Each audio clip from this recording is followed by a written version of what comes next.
Aujourd'hui, nous allons rencontrer Vincent, 28 ans. De fait de son intolérance au soleil, Vincent vit depuis l'âge de ses 5 ans avec ce handicap. Comment avez-vous découvert votre handicap? Ça remonte. En fait, ouais. J'étais jeune. Un jour, je suis sorti chez moi. Et d'un coup, ma vie s'est mise à défiler sous mes yeux. Et paf. Le mort total. Et je me réveille dans un lit d'hôpital. Et on m'annonçait que j'étais intolérant aux UV. Aujourd'hui, Vincent ne peut presque pas sortir de chez lui. S'il veut impérativement sortir, il doit utiliser des techniques un peu insolites. Comment avez-vous appris à vivre avec cet handicap? Au fil du temps, c'est vrai qu'au départ c'était dur à vivre avec. Donc j'ai dû adapter mon mode de vie, mon quotidien, avec déjà toutes les petites choses qu'on a chez soi. D'ailleurs, ces ampoules qui sont là, elles sont anti-UV, parce que sinon je serais mort, tout simplement. J'ai dû tout adapter, et aussi mes vêtements. D'ailleurs, par exemple, ce t-shirt il est anti-UV, parce que sinon je serais mort en fait. Ce ventilateur il est anti-UV, parce que sinon je serais mort. Le seul moment de répit pour Vincent, c'est évidemment la nuit, où même là, il doit se protéger. En effet, les rayons de la lune peuvent altérer sa peau.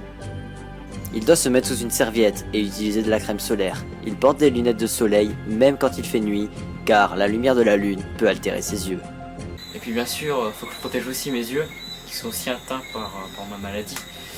D'ailleurs, les lunettes que je porte là, elles sont anti-UV, parce que si je les retire, mes yeux brûlent, et à cause de la douleur, je meurs en fait.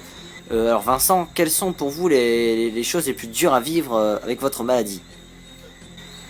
Pour moi, les choses les plus dures à vivre sont les choses les plus simples, comme une question d'hygiène. Par exemple, prendre une douche. Si je prends une douche, je meurs. Si je me mets du déodorant sous les bras, je meurs. Je peux pas essayer d'avoir d'enfants parce que sinon je meurs. Si je meurs, je meurs. Si je me brosse les dents, je meurs. Je peux pas manger de chocolat. J'adorais le chocolat.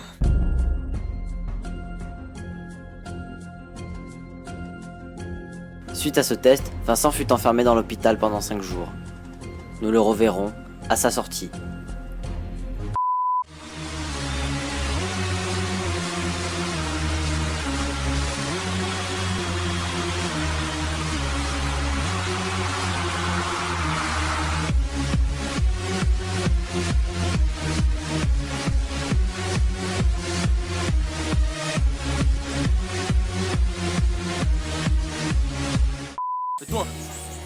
Toi, donne-moi ton fric, donne-moi ton Tu vas me lâcher, hein. Tu vas voir, j'ai ramené mon gang. Ton On va gang? régler ça. T'as pas de gang, Ouais. wesh. Tu vas voir.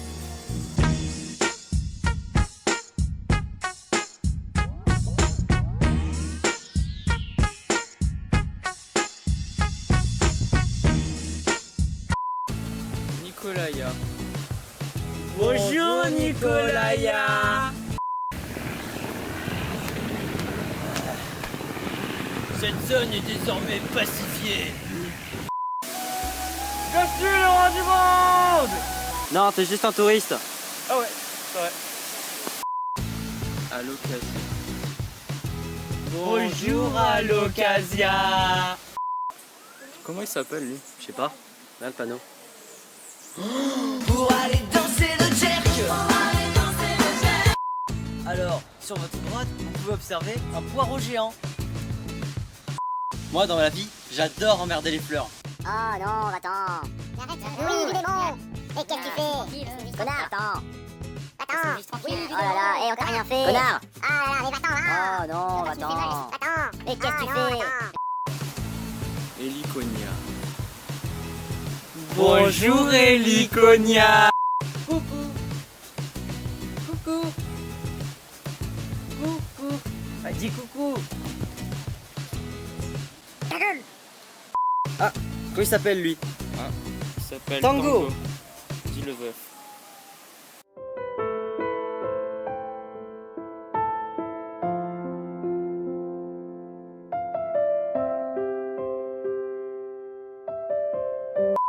Il veut du saucisson, du bon saucisson. Eh ben oui, parce que c'est un arbre à saucisson. Se déranter. Bonjour, ce déranté môme. Alors, aujourd'hui, nous retrouvons Serge, chevriste dans l'Auvergne, qui va nous raconter un peu son métier. Alors, bonjour Serge. Alors, que pensez-vous de votre métier? Ah ben, c'est un métier formidable. C'est vraiment le contact avec la nature, le contact avec l'animal, le poil doux, le poil soyeux, tu vois. C'est incroyable, c'est une expérience à vivre. Je pense qu'il faudrait que tout le monde soit éleveur de chèvres. Franchement, les chèvres, c'est un animal attentionné. Après 5 ans de métier, Serge fut invité à participer à un film, Moi moche et mes chèvres, qui rencontra un franc succès auprès des spectateurs. Suite à son succès, Serge fut forcé d'ouvrir sa ferme au public.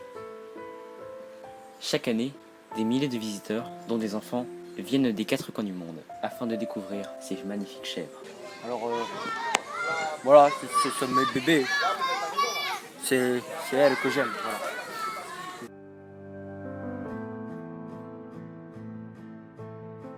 Et il faut porter de l'attention à ces chèvres, ces petites bêtes qui malgré leur air un peu bête, ne sont finalement que l'amour de notre vie quand nous sommes éleveurs de chèvres. Voilà. Serge éprouve une passion inconsidérée envers ses chèvres. Plus qu'un métier, il en a fait sa vie. Alors, depuis quand élevez-vous ces chèvres? Ah bah depuis tout petit, c'est les chèvres de mon père qui même étaient les chèvres de mon grand-père et son grand-père avant lui. Hein.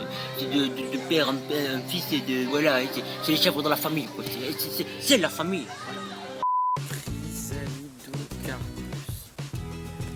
Bonjour Chrysalide. C'est compliqué. Ouais, on se casse. On se casse. Crotal, vipère, mamba noir et même anaconda. Tel est le quotidien de José. La famille de José n'acceptant pas ce choix, il décida de partir seul et de monter son entreprise, où il vend des serpents et apprend aux gens à les élever. Aujourd'hui, il mène une vie heureuse en compagnie de ces reptiles, qui sont actuellement au nombre de 1602.